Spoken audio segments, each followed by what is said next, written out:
નમસ્કાર, BBN news ચેનલમાં આપનું સ્વાગત છે। હું છું કવિતા પંચાલ ને હવે જોઈએ આજના સમાચાર।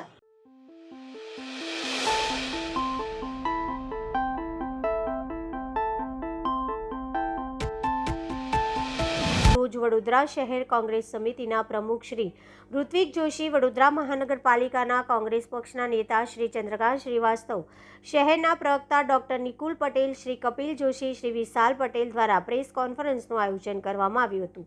વડોદરા મહાનગર સેવા સદન દ્વારા વર્ષ 2023-24માં 4,760 કરોડ અને વર્ષ 2024-25માં 5,05,023.67 કરોડનું અંદાજપત્ર રજૂ કરેલ હતું, પરંતુ તેમાં કેટલાક લોકોને વાયદા હજી પૂરા થયા નથી। ત્યારે આ વર્ષનું મ્યુનિસિપલ કમિશનર દ્વારા આકસ્મિક અંદાજપત્ર 2025-26નું બજેટ 6,200 કરોડનું બજેટ બનાવવામાં આવ્યું છે। આકસ્મિક અંદાજપત્ર એટલે કે વડોદરા શહેર 2024-25 દરમિયાન પૂર જેવી ગંભીર પરિસ્થિતિમાંથી પસાર થયું હોય ત્યારે અને વડોદરા શહેર કોંગ્રેસ સમિતિ દ્વારા લોકોને થયેલ નુકસાનને રાહત મળે તે માટે વારંવાર ટેક્સ નાબૂદ માટે અવાજ ઉઠાવ્યો હોય એવા પ્રજા ઉપર ટેક્સ વધારવાની સાથે અકસ્માત સર્જાયો હોય તેમ વડોદરા મહાનગર સેવા સદનના સત્તાધીશો ભાન ભૂલી પ્રજા ઉપર વધારાનો વેરો ઝીકવાની તૈયારી કરી લીધી છે। વર્ષ 2024-25માં 2700 દ્વારા ટ્રાફિકની સમસ્યાને પહોંચી વળવા પુલ બનાવવાની જાહેરાત કરી હતી, જેમાં માણીજા, મરેઠા, ગોત્રી તળાવ, માણેક પાર્ક, એરપોર્ટ સર્કલ, રાજમહેલ રોડથી કોઠી નવાયાર્ડથી ગોરવા કેનાલને સમાંતરે નાગરિક સુરક્ષા માટે બજેટ, જેમાં સ્ટ્રીટ લાઇટ, કેમેરા, વિવિધ તળાવો, પરંતુ વડોદરા શહેરના મહત્તમ તળાવ સાફ નથી। દુર્ગંધ, ખાસ કરીને કાશી વિશ્વનાથ તળાવ, જ્યાં કોંગ્રેસ કોર્પોરેટર શ્રી બાળુભાઈ સુરે દ્વારા ઘણી વાર રજૂઆત કરવામાં આવી છે, તેમ છતાં કોઈ નક્કર કામગીરી નથી કરવામાં આવી।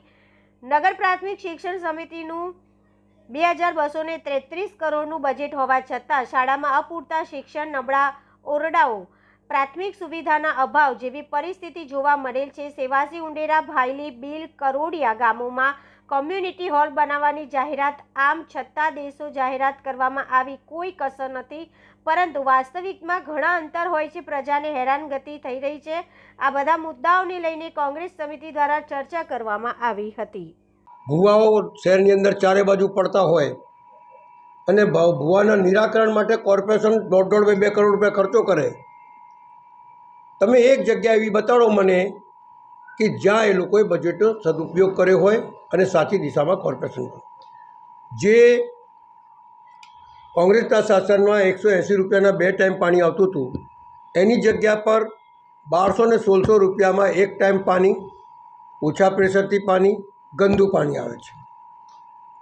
એ રીતે ડ્રેનેજો ઉભરાય છે, સુએજ પમ્પિંગો બરાબર ચાલતા નથી, દરેક વસ્તુ પ્રાઇવેટ આપી દીધી જ્યારે કોંગ્રેસના શાસનમાં પરમનન્ટ નોકરીઓ હતી। શિક્ષણ સમિતિની વાત કરીએ તો 7 કરોડ રૂપિયામાં બજેટ ચાલતું હતું, એની જગ્યા પર 174 કરોડ રૂપિયા અત્યારે ખર્ચા છે અને બાળકો ઓછા થઈ ગયા। કોંગ્રેસના શાસનમાં 1,24,000 કે 42,000 બાળકો હતા, આજે જુઓ તો 35,000, 40,000 બાળકો છે અને ખર્ચો 174 કરોડ છે। તો બજેટ વધારવાથી અને બજેટ મૂકવાથી વડોદરા શહેરની સુવિધા તમે કરી શક્યા છો? પહેલી વાત તો એ કે તમે બજેટના 10 વર્ષના આંકડા જોજો,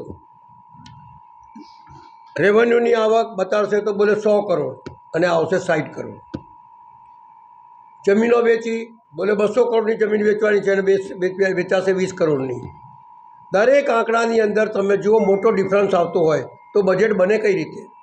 પહેલાં તો બજેટની અંદર તમારે સરવૈયો હોવો જોઈએ, જમા પાસો અને ઉધાર પાસો સરખો થઈ જવો જોઈએ તો બને બજેટ કહેવાય। અહીંયા તો કોઈ આંકડા જ નથી મળતા, ખાલી હવામાં વાતો, આ કરી દઈશું, પેલું કરી દઈશું। હવે તમે વિચાર કરો, બ્રિજ બનાવો તો એમાં તિરાડ પડી જાય, ઝૂલતા પુલ બનાવો તો ઝૂલે નહીં, એ પાછું લઈ લે છે। તો ચૂંટણી આવે છે ને એટલે પહેલાં મૂકવાનું, કમિશનર થ્રુ મુકાવવાનું અને પછી સ્ટેન્ડિંગ કમિટીમાં પાછું લઈ લેવાનું। એટલે લોકોને એવું કહે કે જુઓ કમિશનર તો બજેટમાં 100% બેરો લાવ્યા હતા, અમે કાઢી મૂક્યો। એ નક્કી જ છે કે પહેલાંથી કાઢી મૂકવાનું। આમાંથી અમુક વેરા જે મૂક્યા છે જે તો જેવું કે ભાઈ લાગત મૂકી છે, બધી લાગતમાં હમણાં વધારો કર્યો છે, એ બધી પાછી જ ખેંચવાના છે। લોકોને એવું લાગે કે સ્ટેન્ડિંગ કમિટીમાં બેઠા લોકો મજબૂત છે, પણ તમારી સરકાર છે, કમિશનર લાવે કઈ રીતે? પહેલી વાત તો કમિશન લાવે કે જે છે એમાં તમે ઓછું કરી શકવાના છો, પહેલાં એ બતાવો. એમાંથી એક બી વસ્તુ ઓછી નહીં કરી શકવાના એ લોકો. ખાલી જે કમિશનર પાસેથી વધારાઓ મુકાવે અને એ પાછું ખેંચી લે. એટલે બજેટમાં અમે બહુ મહેનત કરી છે, બજેટમાં અમને આ કર્યું છે, પણ ખરેખર બજેટમાં જે છે એના કરતાં ઓછો ટેક્સ નાખો, ઓછું કરો. 100 રૂપિયા લારીનો દંડ હતો એના 2500 થઈ ગયા. ગાયો પકડાય તો અમારા ટાઈમમાં ગાય માતા કરતા હતા. અત્યારે 4,000 દંડ છે અને ઉપરથી કેસ કરવામાં આવે છે. તમે વિચાર કરો, આ શિક્ષણ સમિતિના લોકો બજારા હક માંગતા હોય અને એમને હક ના મળે. સફાઈ સેવકોનો પોતાનો હક ના મળે, કોન્ટ્રાક્ટ પદ્ધતિ સફાઈ સેવકો રાખે. આ તમામ બાબતો નગરજનોને બી સ્પર્શ કરે છે અને આ શહેરના નગરજનો તો સ્પર્શ કરે છે, પણ શહેરને પણ સ્પર્શ કરતી હોય ત્યારે સાચું સચોટ બજેટ બનાવો અને જેટલું બનાવો એ કરી બતાડો, ત્યારે બજેટની સાચી દિશા ખબર પડશે.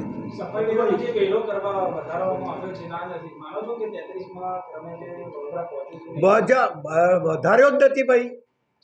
આ અત્યારે બતાડવા માટે વધારો અને સ્ટેન્ડિંગ કમિટીમાં પાછું લઈ લે, એટલે પછી કહે કે હવે સ્ટેન્ડિંગમાં હતા એટલે પાછું કરી દીધું. પણ કમિશનર વધારે કઈ રીતે?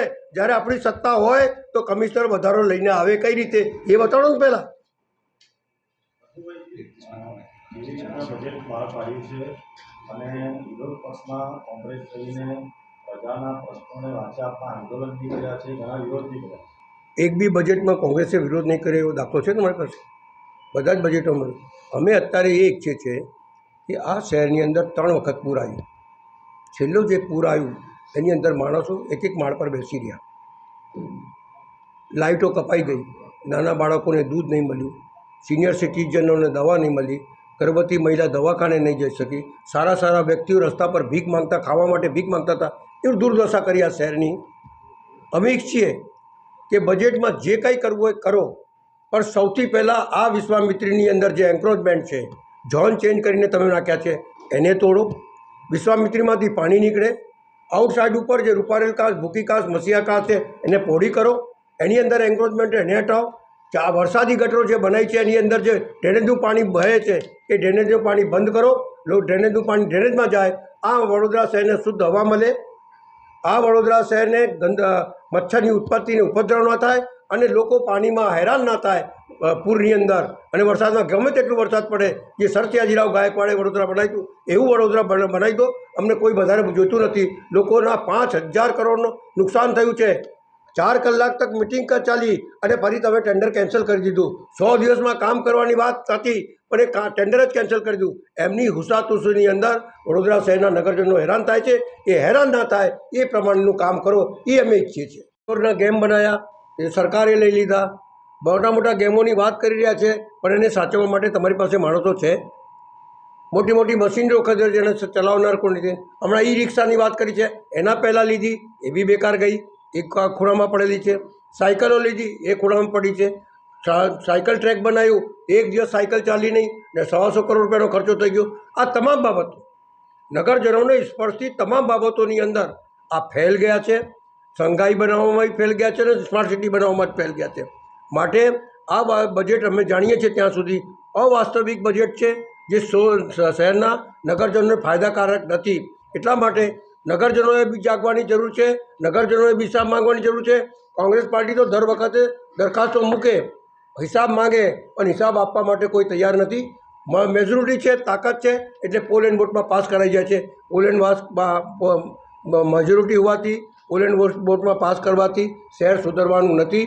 જ્યાં સુધી તમે નક્કર પગલાં નહીં લો અને સાચો બજેટ તમે લોકો સમક્ષ નહીં મૂકો ત્યાં સુધી આ શહેરમાં કોઈ પણ વસ્તુ સારી રીતે થવાની નથી, એવું સ્પષ્ટ મારું માનવું છે.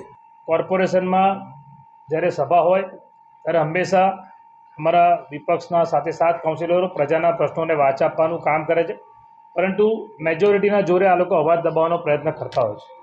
પણ આજે બજેટની તમે વાત છે એમાં એટલી ગુજરાતીમાં જે કહેવત છે કે ટકે શેર ભાજી ને ટકે શેર ખાજા, અંધેર નગરી ને ગંડુડે રાજા. આજે જે કરોડો રૂપિયાના કામો હજુ પણ થયા નથી, જે ગત વર્ષના બજેટમાં મંજૂર કરેલા છે એ તો પેન્ડિંગ છે. અને આ જે બીજા ઓન પેપર કરોડો રૂપિયાનો ભ્રષ્ટાચાર કરવા માટે આ કામો લઈ આવ્યા છે. હું તમને ઉદાહરણ આપું કે રિંગ રોડ, તો જે 2018-19માં વુડામાં 75 મીટરનો રિંગ રોડનું આયોજન થયું હતું જ્યારે કમિશનર કોણ હતું, પૂર્વ મ્યુનિસિપલ કમિશનર અજય ભાદુ અને શાલિની અગ્રવાલના ટાઈમમાં 75 મીટરના રિંગ રોડ માટેના પ્રેઝન્ટેશન થયા હતા અને એ રિંગ રોડનો સમાવેશ ફરી આ બજેટમાં કરવામાં આવ્યો છે. બ્રિજ, વડોદરા શહેરમાં બ્રિજ, આપણે બ્રિજનું કામ, બ્રિજ બનાવે છે કોર્પોરેશન દ્વારા. બ્રિજનું જ્યારે આયોજન કરવામાં આવે ત્યારે મોટી મોટી વાતો કરવામાં આવે કે ટ્રાફિકનું ભારણ ઘટે, ટ્રાફિક ના નડે, એના માટે બ્રિજ બનાવીએ છીએ. તમે જોઈ લો આ વડોદરા શહેરમાં કયા બ્રિજ પર અત્યારે આટલા બ્રિજ બન્યા પછી કઈ જગ્યાએ ટ્રાફિકનું ભારણ ઓછું થયું છે. એમાં પણ બ્રિજની અંદર જે ગત વખત બજેટમાં પ્રગતિ હેઠળના કામોમાં વૃંદાવન 4 રસ્તા, સરદાર એસ્ટેટ, સમા તળાવ, ખોડિયાનગર જંકશન, આ જે બ્રિજનું આયોજન કરાયું હતું તે હજુ કાગળ પર છે. અને હજુ તો તમે જે જગ્યાએ વાસના ભાયલી રોડ હોય, સન ફાર્મા રોડ હોય, જ્યાં પ્રજા બ્રિજનો વિરોધ કરે છે ત્યાં જબરદસ્તી બ્રિજ બનાવી રહ્યા છે. એટલે આ લોકોએ જે બજેટ બનાવ્યું છે એમાં જો ભલે એ લોકો કહેતા હોય કે અમે પ્રજાને, અમુક લોકોને પૂછ્યું છે, પણ તમે વિચાર કરો કે 25 લાખની વસ્તી વડોદરા શહેરની, અને આ વડોદરા શહેરના નગરજનોને જો ખરેખર સાચો અભિપ્રાય પૂછવામાં આવે ને તો વડોદરાના નગરજનોની માંગણી એવી છે કે વેરો માફ કરો. કારણ કે ભારતીય જનતા પાર્ટીના અને આ કોર્પોરેશનના અનગઢ વહીવટના કારણે, ભ્રષ્ટ શાસનના કારણે આ વડોદરાની પ્રજાએ 3 વખત પૂર જોયા, 1 વખત, 2 વખત, 3 વખત. અને આ પૂરમાં લોકોને આર્થિક નુકસાન થયું. આપ સૌ સાક્ષી છો કે કોંગ્રેસ પાર્ટીએ માંગણી કરી હતી કે વેરો માફ કરો. વેરો માફ કરવાની વાત તો દૂર, ઉપરથી વધારો. અચ્છા, વધારો કર્યા પછી આ લોકો સ્ટેન્ડિંગ કમિટીના સભ્યો પોતે શાબાશી લેવા માટે અને પોતે વાહવા લેવા માટે કેવું કહે છે કે ભાઈ અમે આ વધારો મંજૂર નથી કરતા. તો તમે શાસનમાં છો, મેયર ભાજપના છે, સ્ટેન્ડિંગ ચેરમેન ભાજપના છે. જો આ લોકોની ઈચ્છા શક્તિ હોય તો આ વડોદરા શહેરના પ્રજાના જે પરસેવાના રૂપિયાનો વેરો છે એ માફ થઈ શકે, પરંતુ આ લોકોની ઈચ્છા શક્તિ નથી. કારણ કે આ લોકોના મળતિયાઓ દ્વારા આ વડોદરા શહેરમાં જે ભ્રષ્ટાચારની, જે તમે વિચાર કરો, ભ્રષ્ટાચારની તમામ સીમા આ લોકોએ વટાડી દીધી છે. આજે વડોદરા શહેરમાં ઠેર ઠેર બધે ખાડા કરી નાખ્યા છે, રોડ રસ્તાના કામ ચાલે છે, બ્રિજના, રોડ કાર્પેટિંગના કામ ચાલે છે. બધું આ દેખાવ પૂરતું છે, પરંતુ જ્યારે એક જ વરસાદ પડે આ બધું ધોવાઈ જાય છે. વરસાદી કાંસ, ડ્રેનેજ, વડોદરાના નગરજનો જે વેરો ભરે છે શું માંગે છે? પાયાની સુવિધા, રોડ, રસ્તા, ગટર, પાણી. જે આ વખતે 6200 કરોડનું બજેટ લાયા તો ગયા વર્ષના કામો તો પૂરા કર્યા નથી, અને આ વખત તમે ઉપરથી બીજા એમાં વધારો કર્યો. વાત એવી છે કે પેલી કહેવત બીજી પણ છે કે ચોરને કે ચોરી કર અને પોલીસને કે દંડો માર. એટલે આ રીતે જે આ આખી કોર્પોરેશનમાં જે ભ્રષ્ટ તંત્ર, હું તો ભ્રષ્ટ એટલા માટે કહું છું કારણ કે અગાઉ પણ મેં કીધું છે કે કોર્પોરેશનમાં સ્ટેન્ડિંગ કમિટીની મિટિંગ હોય એમાં શું થાય છે? મિટિંગ, ઇટિંગ અને ચીટિંગ. મિટિંગ, ચાલુ મિટિંગમાં ગઈકાલે 5 સ્ટાર રેસ્ટોરન્ટમાં ઇટિંગ કરવા ગયા. આપણે સૌએ જોયું, મીડિયાએ બતાવ્યું પણ ખરું. પ્રજાના પૈસા તાગરદીનના, કોના પૈસાની દિવાળી થઈ રહી છે ભાઈ? આ પ્રજાના પૈસાની. આજે વડોદરા શહેરના મેયર, સ્ટેન્ડિંગના ચેરમેન, એમને શરમ જ નથી. કારણ કે તમે આ વડોદરામાં PPP model, public private partnership model જેટલા પણ વડોદરામાં બન્યા, જેમાં ભ્રષ્ટાચાર થયા છે, મળતિયાઓને કોન્ટ્રાક્ટ અપાયા, એ બધા ફેલ ગયા છે. હરની બોટકાંડની હરની મોત કાંડ એ એનું જીવતું જાગતું ઉદાહરણ કે કેવી રીતે આ લોકોના પ્રોજેક્ટો ફેલ થાય છે. એટલે આ બધું ઓન પેપર જે બતાવે છે આ લોકો, પણ એ બધું અમલ થતો નથી. બજેટમાં વડોદરામાં પ્રજાલક્ષી બજેટ નથી. અને વડોદરા ભાજપના જે નેતાઓ બેઠા છે, કોર્પોરેશનમાં જે સત્તામાં બેઠા છે, એમને ખબર છે કે પ્રજામાં રોષ છે. જો પ્રજાને તમે રોષની લાગણી ના બની હોય તો એ લોકોએ એવો પ્રયત્ન કર્યો કે ભાઈ કમિશનરને કહો કે તમે આ વધારો લાવો ને અમે કહીશું કે ભાઈ આ મંજૂર નહીં કરીએ. જેવું અમારા વિપક્ષ નેતા ભત્તુભાઈ તમને કીધું કે આ લોકોનું આખું આ એક નાટક છે. બધું વડોદરાની પ્રજાને ખબર છે. ખરેખર પ્રજાની ચિંતા હોય શહેરના મેયરને, સ્ટેન્ડિંગ ચેરમેનને, તો તમે વેરો માફ કરો. તમારી પાસે સત્તા તમારી છે, બોર્ડ તમારું છે, તમારે સરકાર ઉપર ગુજરાતમાં તમારી છે. એક તો કોર્પોરેશનમાં તમારે બજેટ પાસ કરવાનું, અને જ્યારે કામોની વાત આવે તો રાજ્યના મુખ્યમંત્રી આવે, રાજ્યના ગૃહમંત્રી આવે અને ગુજરાત સરકાર પાસેથી પૈસા માંગવામાં આવે છે. 140 કરોડનું દેવું પણ એક બાજુ બતાવે છે, અને તમે કરોડોનો બોજો પણ નાખી રહ્યા છો. તો પ્રજાના રૂપિયાનો વેડફાટ થઈ રહ્યો છે. જે વેરો પરસેવાના રૂપિયાથી લોકો મહેનત કરીને કમાઈને વેરો ભરે છે, અને એ વેરાનો તમે વેડફાટ કરી રહ્યા છો. રોડ રસ્તાના, બ્રિજના, આ બધાના કામે જે વેડફાટ થઈ રહ્યો છે એ બધી પ્રજા જોઈ રહી છે. કોંગ્રેસ પક્ષ તરીકે અમે તો પ્રજામાં જાગૃતતા પણ લાવીશું, અને આવા જે તગલખી બજેટો, કારણ કે મેં કીધું ને કે અંધેર નગરીને પોતાને ગંડુડે રાજા, કે એ લોકો જે એવું સમજે છે કે અમે સત્તાના નશામાં બધું જ અમે પાસ કરાવી દઈશું ને બધું અમે કરીશું. અમે એમને પ્રજા માં જઈને જાગૃતતા લાવીશું. આવનારા દિવસમાં આ મુદ્દા પર આ જે બજેટ હોય કે વડોદરામાં જે પ્રજા સાથે અન્યાય થઈ રહ્યો છે આ મુદ્દા પર વડોદરા ન્યાય યાત્રા શરૂ થઈ રહી છે. વડોદરા શહેરના મેયરના વોર્ડથી અમે આ ન્યાય યાત્રાની શરૂઆત કરીશું. સ્ટેન્ડિંગના ચેરમેનના વોર્ડમાં પણ જઈને બતાવીશું, કારણ કે મેયર અને સ્ટેન્ડિંગ ચેરમેન બંને ફેલ છે. એ લોકો પોતાનો વોર્ડ પોતાનો વિસ્તાર નથી સાચવી શકતા. વડોદરા શહેરને શું સાચવવાના? તમે જોઈ લો મેયરના વોર્ડમાં કેટલી ગંદકી છે. આજે ડોર ટુ ડોરના નામે તમે ઉપરથી સફાઈ વેરો પ્રજા પર ઝીકી રહ્યા છો. આ લોકો ડોર ટુ ડોરમાં કલેક્શનના નામે તમારે સુવિધા વધારવાની હોય કે ઘરે ઘરે લોકો જઈને કચરાનું કલેક્શન થાય, એની જગ્યાએ તમે એનો વધારાનો બોજો સફાઈ વેરો વધારો લઈને એ પણ પ્રજા પર બોજ ઝીકી રહ્યા છો. એટલે આ બધા તગલખી નિર્ણયો છે અને આ તમામ તગલખી નિર્ણયોને અમે સખત શબ્દોમાં વખોડીએ છીએ. આમ જોવા જઈએ તો આ લોકોનું બજેટ જે છે એ પ્રજા વિરોધી બજેટ છે એવું મારું માનવું છે.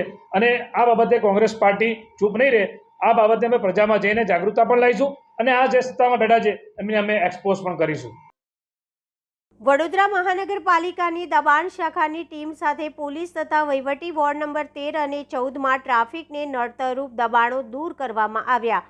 વડોદરા મહાનગરપાલિકાની દબાણ શાખા દ્વારા આજરોજ પોલીસના ઉચ્ચ અધિકારીઓ જેમાં ડીસીપી ઝોન 3 તથા પોલીસ સ્ટાફ સાથે જ વહીવટી વોર્ડ નંબર 13 અને 14ના અધિકારી સાથે ટ્રાફિકને નડતરરૂપ શહેરના 4 દરવાજા વિસ્તારમાં આવેલા લહેરીપુરા 4 દરવાજા, મંગળ બજારથી લઈને માંડવી 4 દરવાજા, ગેંડીગેટ દરવાજા વિસ્તાર તથા હરણખાનાના રોડથી દૂધવાડા મોહલ્લા અને ત્યાંથી માંડીને લહેરીપુરા વિસ્તાર આવેલી ગલીઓમાં નાના મોટા ગેરકાયદેસર દબાણો, દુકાન બહારના દબાણો, લારી ગલ્લા, પથારાઓ સહિતના દબાણો મળીને 3 ટ્રકથી વધુનો સામાન જપ્ત કરી કાર્યવાહી હાથ ધરવામાં આવી હતી. આ કાર્યવાહી દરમિયાન નાના મોટા વેપારીઓ તથા પથારાવાળાઓમાં ભાગદોડ મચી જવા પામી હતી. સમગ્ર કાર્યવાહી દરમિયાન પોલીસનો ચુસ્ત બંદોબસ્ત ગોઠવવામાં આવ્યો હતો અને ટ્રાફિકને નડતરરૂપ તમામ પ્રકારના દબાણોને સાંજે દૂર કરવાની કામગીરી હાથ ધરવામાં આવી હતી. ઝોન 3 ગુપ્તા સાહેબ, પોલીસનો સ્ટાફ, વહીવટી વોર્ડ 13 અને 14નો સ્ટાફ સાથે રાખી સાથે દબાણ શાખાની ટીમ ટ્રાફિકને નડતરરૂપ લહેરીપુરા ગેટ, મંગળ બજાર, માંડવી ગેટ, ગેંડી ગેટ, હરણખાના રોડ, ત્યાંથી દૂધવાડા મોહલ્લાથી લઈ પાછા લહેરીપુરા મંગળ બજારની અંદરની ગલીઓની અંદર ફૂટ પેટ્રોલિંગ કરી અને નડતરરૂપ દબાણો દૂર કર્યા છે. 3 ટ્રક ભરીને સામાન જમા લીધેલ છે.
વડોદરા શહેર જિલ્લા નિવૃત્ત પોલીસ ગ્રુપ પરિવાર દ્વારા આજરોજ ગુજરાતની સરહદ મહારાષ્ટ્ર બોર્ડર પાસે આવેલ ગામ ઝરવાની તાલુકો ગરડેશ્વર જિલ્લો નર્મદા ખાતે વસ્ત્રદાન અન્નદાન કીટનું વિતરણ કાર્યક્રમ વિનામૂલ્યે કરવામાં આવ્યું. આ પ્રોગ્રામ તારીખ 30/1/2025થી પવિત્ર દાન પુણ્યના મહિના નિમિત્તે ઝરવાની શ્રી ગજાનન મહારાજના આશ્રમ થકી 500થી 600 આદિવાસી બાળકો, વૃદ્ધ મહિલા, પુરુષોને વસ્ત્રદાન, અનાજ કીટ, સ્વેટર, કરિયાણું, ક્રિકેટ કીટ, ચોકલેટ, બિસ્કિટ, ચવાણું, ગેસ સગડી વગેરે આપવાની મહાસેવા મહાયજ્ઞ પ્રત્યક્ષ કે પરોક્ષ રીતે યોગદાન આપનાર તથા સેવામાં આવનાર પોલીસ પરિવારના તમામ પરિવારજનો તથા આજરોજ શુભેચ્છા અભિનંદન આપનાર તથા નિસ્વાર્થ સેવા રૂપે પોતાના વાહનો લાવનારના તમામનો હું હૃદયપૂર્વક આભાર વ્યક્ત કરું છું. પ્રમુખ કિશોર કેસરકર સાહેબે ગ્રુપના તમામ સભ્યોને ધન્યવાદ આપી અભિનંદન આપ્યા છે. ભવિષ્યમાં આવા સેવા ઉમદા કાર્યમાં આપને તમામ મળી સહકાર આપીશું. આજના કાર્યક્રમમાં 30 ઉપરાંત નિવૃત્ત પોલીસ કર્મચારી ભાઈ અને બહેનો આ કાર્યક્રમમાં જોડાયા હતા. પોલીસ કર્મચારી ગ્રુપ વડોદરાના માનનીય પોલીસ કમિશનર શ્રી કોમર સાહેબ, ડીસીપી શ્રી તેજલબેન પટેલ અને સંયુક્ત પોલીસ કમિશનર ડૉક્ટર લીનાબેન પાટીલ તથા હેડક્વાર્ટરના આરપીઆઈ MM રાઠોડ સાહેબ, શેખ સાહેબ, પટેલ સાહેબ અને ભૂતપૂર્વ વડોદરા શહેરના પોલીસ કમિશનર જેમના પ્રેરણા સ્વરૂપ આજે અમારા ગ્રુપ વડોદરા શહેરમાં 6 વર્ષથી કામ કરી રહ્યા છે એવા શ્રી અનુપસિંહ ગેહલોત સાહેબના આશીર્વાદથી અને વડોદરા શહેરના મારા પોલીસ પરિવારના નિવૃત્ત ચાલુ પરિવારના તરફથી પુણ્યદાન રૂપે તથા વડોદરા શહેરના જુદા જુદા વિસ્તારના નાગરિકો તરફથી પુણ્યદાન રૂપે કપડાં, સાડીઓ, અનાજ, કઠોળ, તેલ, પછી ક્રિકેટનું સામાન વગેરે જે અમને મળેલું તે અહીં 500થી 600 આદિવાસી પરિવારોને અમને વહેંચણી કરેલ છે અને આ પુણ્યનું કામ કરવા માટે આવેલ છે. એ બદલ જે લોકોએ અમને પ્રત્યક્ષ કે અપ્રત્યક્ષ રીતે સેવામાં મદદ કરેલ છે એ તમામનો, કોઈના નામ રહી જાય એ તમામનો વડોદરા શહેર પોલીસ ગ્રુપ વતી હું ખૂબ ખૂબ આભાર વ્યક્ત કરી તમામને અભિનંદન આપી અને આવી જ પ્રેરણા અમને મળતી રહે અને આવા જ આગળ અમારા હાથે સુખ દુઃખના કાર્યક્રમમાં ભાગ લઈ અને સુખના કામો ચાલે કરે એવી અમે પ્રભુ પાસે પ્રાર્થના કરીએ છીએ ને શ્રી ગજાનન મહારાજનો પણ આશીર્વાદ મેળવેલ છે. જય હિન્દ, જય ભારત. કયા ગામમાં તમે આવેલા છો? અમે નર્મદા જિલ્લાના છેવાડાનું ગામ છે, ઝરવાણી ગામ છે. એ ગામની અંદર મમતા દીદી અને મદનપુરે જે આ સેવાનું કાર્યરત ચાલુ કરેલ છે અને અહીં આશ્રમ બનાવી છે એ આશ્રમ થકી અમે અત્યારે લગભગ 500થી 600 આદિવાસી પરિવારોને નાના બાળકોથી લઈ વયોવૃદ્ધ સુધીના અમે ચપ્પલ, કપડાં, સ્વેટર, અનાજ, ચોકલેટ, બિસ્કિટ, ચવાનું વગેરેની વહેંચણી કરેલ છે અને સાક્ષાત અમને એમનામાં ભગવાનનો વાસ દેખાય છે એ બદલ બી અમને બહુ ગર્વ અનુભવીએ છીએ. જય હિન્દ, જય ભારત. આપનો પરિચય? કિશોર કેસરકર, વડોદરા શહેર જિલ્લા નિવૃત્ત પોલીસ કર્મચારી ગ્રુપ પ્રમુખ. ડભોઈ તાલુકાના ચાંદોદ પાસે ટ્રેન નીચે દીપડો કપાઈ જવાની બની ત્રીજી ઘટના. ડભોઈ તાલુકાના ચાંદોદ પાસેના ગામડી ગામ નજીક ટ્રેનની અડફેટે ગત મોડી રાત્રે દીપડાનું કરુણ મોત નીપજ્યું હતું. ગામડી ગામ પાસે ઓરસંગ નદી ઉપરથી પસાર થતા રેલવે બ્રિજ પરથી મોડી રાત્રે સ્ટેચ્યુ ઓફ યુનિટી તરફની ટ્રેનને પસાર થઈ રહી હતી. દરમિયાન ટ્રેનની અડફેટે નર દીપડાનું મોત થયું હતું. નર દીપડાની ઉંમર અંદાજિત 10થી 11 વર્ષનું હોવાનું જાણવા મળ્યું છે. રેલવે તંત્ર દ્વારા જાણ કરતા નેચર હેલ્પ ફાઉન્ડેશનની ટીમ અને વન વિભાગના અધિકારી ઘટના સ્થળે દોડી આવ્યા હતા અને મૃત દીપડાનો કબજો મેળવી પશુ હોસ્પિટલ ખસેડી PMની તજવીજ હાથ ધરી હતી. પોસ્ટમોર્ટમની કાર્યવાહી બાદ વન વિભાગ દ્વારા દીપડાનો અગ્નિ સંસ્કાર કરવામાં આવ્યો હતો. ઉલ્લેખનીય છે કે ટ્રેનની અડફેટે દીપડાના ત્રીજી ઘટના છે. પહેલી અકસ્માત માર્ચ 2024માં બન્યો હતો, બીજો 23 જાન્યુઆરી 2025 અને ત્રીજો બનાવ આજરોજ બન્યો છે, જેમાં અંદાજિત 10થી 11 વર્ષની ઉંમરનો 120 કિલો વજન ધરાવતો દીપડો મોડી રાત્રે ટ્રેનની અડફેટે આવી 70થી 80 ફૂટ રેલવે બ્રિજની નીચે નદીમાં ફંગોળાયો હતો અને કરુણ મોત નીપજ્યું હતું. આ જ સ્થળે દીપડાના મોતની ત્રીજી ઘટના બનતા ગ્રામજનો અને વન્યજીવ પ્રેમીઓમાં નિરાશા વ્યાપી છે. વન વિભાગ અને રેલવે તંત્ર સાથે મળીને બ્રિજની ફરતે ફેન્સિંગ ઊભી કરવાની વ્યવસ્થા નહીં ગોઠવે તો હજુ પણ વધારે દીપડા મોતને ભેટવાની સંભાવના રહેલી છે. આ વિસ્તારમાં ઘણા દીપડાઓ માનવીને નુકસાન પહોંચાડ્યા વિના કરે છે વસવાટ. ત્યારે આ વિસ્તારમાં વસતા વન્યજીવોના રક્ષણ હેતુ નેચર હેલ્પ ફાઉન્ડેશનની ટીમ ખૂબ જ સકારાત્મક રીતે કામ કરી રહી હોય ટ્રેન અકસ્માતના ત્રીજા દીપડાના મોત નીપજ્યું હોય ફાઉન્ડેશનના સભ્યોએ ભારે દુઃખ વ્યક્ત કર્યું હતું.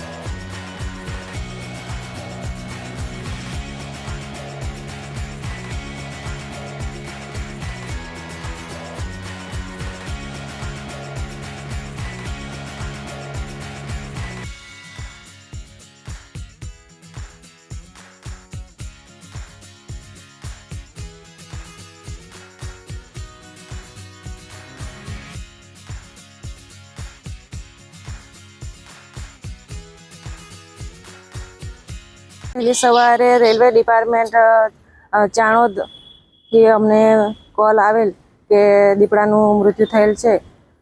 તો અમારા સ્ટાફ અને NGOની ટીમ સાથે ઘટના સ્થળે તાત્કાલિક પહોંચી સ્થળ તપાસ કરતા રેલવે બ્રિજ ઉપરથી નીચે નદીમાં દીપડો પડેલો અને મૃત હાલતમાં અમને જોવા મળેલ. તો અમે તાત્કાલિક ત્યાંથી લઈને PM માટે પશુ દવાખાને ડભોઈ લઈ આવેલ અને PM થયા પછી હવે એમના અગ્નિ સંસ્કાર કરીશું. આ ત્રીજો બનાવ છે બેન, તો શું તમારા તરફથી શું કરવામાં આવ્યું? ત્રીજો બનાવ છે આ વર્ષનો. હા, તો શું પગલાં શું લીધા તમે? રેલવે ડિપાર્ટમેન્ટને જાણ કરી છે ત્યાં ટ્રેક પર ફેન્સિંગ માટેની, તો જેથી દીપડાનું વારંવાર રજૂઆત કરી તો પિંજરા કે મુકાય ખરા તમે? રેલવે ડિપાર્ટમેન્ટને જાણ કરી છે. બ્રિજની બંને સાઈડ ફેન્સિંગ થઈ જાય તો દીપડાનો રૂટ ચેન્જ થઈ જાય, ત્યાં એક્સિડન્ટ ના બને બ્રિજ પર. એટલે પણ ખેડૂતોએ રજૂઆત કરી કોઈ જગ્યાએ પિંજરા મુકાય ખરા તેમ બાજુ? હા, મૂકેલા છે. ક્યાં ક્યાં મૂકેલા છે? અત્યારે 2 દિવસ પહેલા નાગડોળ ગામમાં રજૂઆત હતી તો મૂક્યું છે પાંજરું દીપડા માટેનું. વાત કરું છું. આ જગ્યા પરની લેખિતમાં રજૂઆત આવી નથી. ખેડૂતોનું કહેવું છે કે વારંવાર વન વિભાગને રજૂઆત કરી છતાં કોઈ પગલાં લેવાતા નથી. અમારી રેન્જ કચેરી પર જો લેખિતમાં રજૂઆત આવશે તો જ પાંજરું મૂકવામાં આવશે. એટલે આ ઘટના બનવાની રાહ જુઓ છો તમે? ના, અમારા પર ખોટા આક્ષેપો પછી થાય છે તો અમે લેખિતમાં અમને જાણ કરવામાં આવશે. સરપંચ દ્વારા, પંચાયત દ્વારા આ ત્રીજો બનાવ બન્યો છે તો ત્યાં વોચ રાખી છે NGOની ટીમ સાથે અને અમારા ડિપાર્ટમેન્ટના સ્ટાફ સાથે નાઇટ પેટ્રોલિંગ બી કરે છે. મળીશું આ સમયે આ ચેનલ પર. ત્યાં સુધી સમગ્ર BBN ન્યૂઝ ચેનલની ટીમને રજા આપશો. નમસ્કાર.